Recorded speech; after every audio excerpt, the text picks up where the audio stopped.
Well, I've been wanting to do a career of Henri Richard video for a long time now. Of course, Henri Richard passed away last month. I've been doing videos on Hall of Famers, and Henri Richard was one of those ones that I said, all right, I want to do a video at some point because I want to talk about members of Montreal Canadiens dynasties. And Henri Richard was a member of multiple dynasties, and he was kind of outspoken. He got sat out by a coach at one point and said it was the worst coach he'd ever played for, and that led to that coach, I believe it was Al McNeil, getting death threats, which later on, when asked about it, Ari Richard said, it was kind of emotional and I said things I shouldn't have said. And so he kind of recanted later, but boy, I tell you, Montreal fans take their team pretty darn seriously, and you got to watch it because they will. There was the Maurice Richard riot, so Henri Richard, some of his brother's spirit there. Now, the thing is, born February 29th, 1936, he's born in a leap year, which means he has a birthday every 4 years. So that might be why he played so long. He only had a birthday every 4 years. All kidding aside, he's 15 years younger than Maurice Richard, his brother, who was playing for Montreal at the time he's brought up. Now, he was known as the Pocket Rocket. He's known as the Pocket Rocket because he was the little brother to Rocket Richard. But he was also known as the Pocket Rocket because he was 5'7" and 160 pounds. And even though he was a great skater, and everybody could see that, the belief was, I don't know that he's going to make the NHL. I don't know that he's going to be an NHL player. I don't know. And so Montreal, hedging their bets, they signed him to a 3-game tryout. All right, we'll give him a few games. We'll see how he does. He did pretty darn well. He walks out with a 2-year contract after that. So he had a very good first season, and honestly, he was pretty good the whole way through. 5 cups in his first 5 seasons, 40 points as a rookie in 64 games his first year. And he was on a line with his brother eventually, although Toe Blake didn't like to have them on a line together, liked to have them on separate lines. He would put them together. So they win 5 straight Stanley Cups. Maurice Richard would retire. Henri would, of course, go on for quite a while after, being 15 years younger and all that. Most cups as a player in history for Maurice Richard. He wins in 56, 57, 58, 59, and 60. So that's dynasty numbers right there. That's how a dynasty works. They win it again in 65, 66, 68, 69, 71, 73. That is also a dynasty. 1, 2, 3, 4, 5, 6 more Stanley Cups towards the end of his career. Now, the one he won in 1971, that's his first, or 73, I should say, is his first as captain. In 71, Jean Beliveau was no longer captain after that season was done, and it then became Henri Richard's job to be captain of the team. And so he wins as captain in 1972-73. The striking thing with Henri Richard is he's a Hall of Famer. He gets in 1979. His number is retired. He had number 16. It was retired December 10th of 1975. But he was never a huge scorer in terms of the big picture in the NHL. He's 7th in goals in 57-58 with 28 goals. He's 5th in goals in the NHL in 59-60 with 30 goals. The assists side of things, he led the NHL in assists twice. 57-58, he had 52. 62-63, he had 50. The most points he recorded in the season, that was 80 in 57-58. He was second overall in the NHL. He never was number one scorer in the NHL. But from 55-56 through 74-75, he was a member of the team. And he only played the 16 games in 74-75, 3 goals, 10 assists, and 13 points. And then they retired his number in December of the following season. So Richard played 1,256 games. Now, I'm going with what it says on the Hall of Fame site, but I saw 1,258 and 1,259. So I'll go with 1,256. 358 goals, 688 assists, 1,046 points. 73rd overall in points total. 59th in assists with 688. And 83rd in overall games played. This is why when we talk about the greatest players ever and who belongs in the greatest players, it is a feeble discussion that we have. Now, he was named as one of the top 100 in the NHL's history when they did the 100 and the Centennial and all that.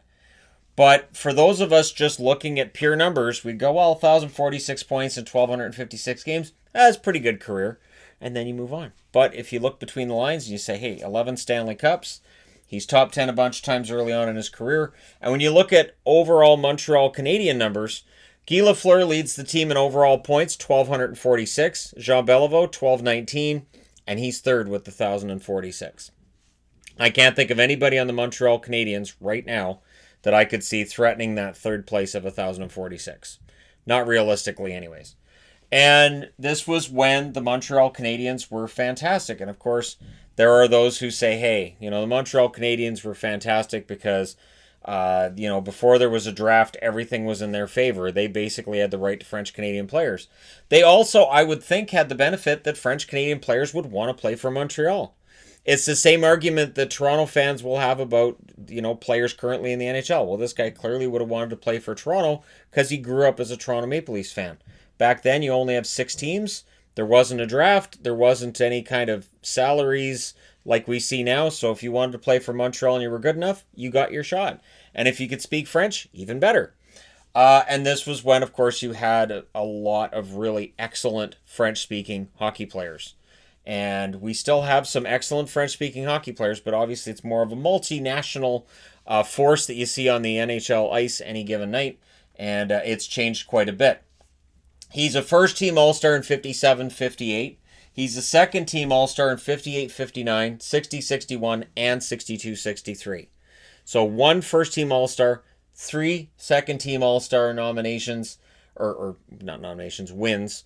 And again, overall his career, you'd look at it and go, that's a pretty good career. But those 11 championships, and not only that, but the fact that he tried to diminish those 11 championships, not as the championship for the team, but his role.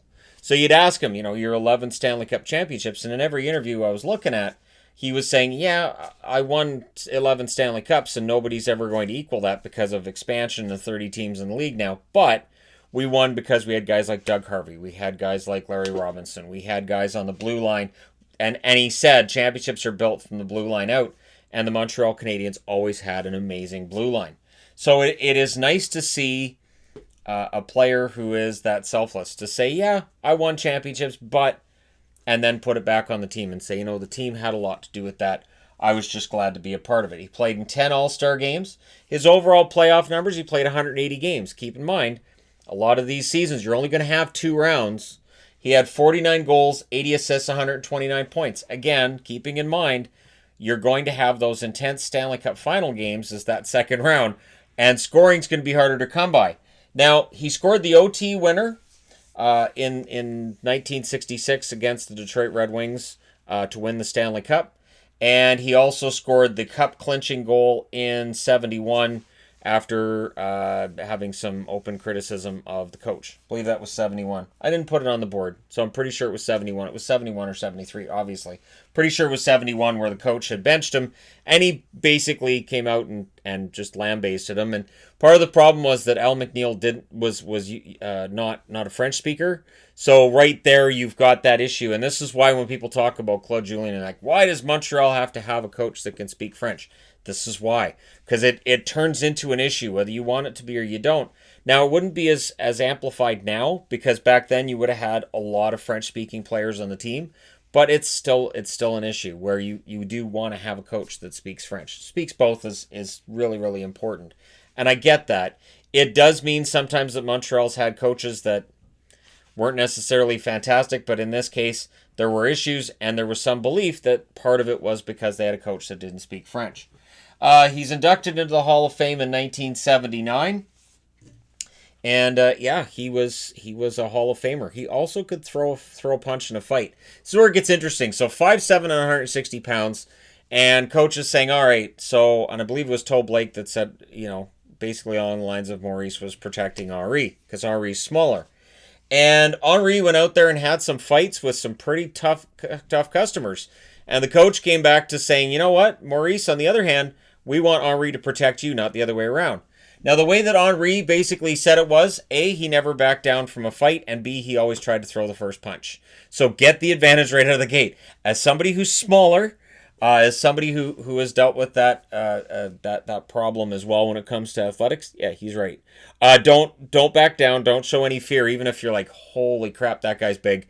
And if things get physical, make sure you make that first move and that you're not reacting. Because if you're reacting, you're probably down on your back, and you're probably hoping somebody pulls the guy off of you because it's going to get ugly. So Henri, pretty honest, pretty down-to-earth guy, and everything I was reading and researching for this, you can see all the notes everywhere. I'm not going to go over every single season.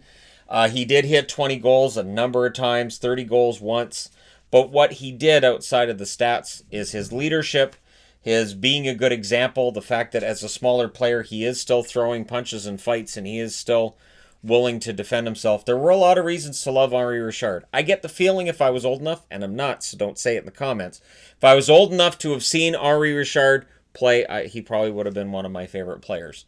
Because again, he plays 20 years as a member of the Montreal Canadiens. He becomes one of those faces of the franchise and one of the most beloved men in the history of the game. So there you go.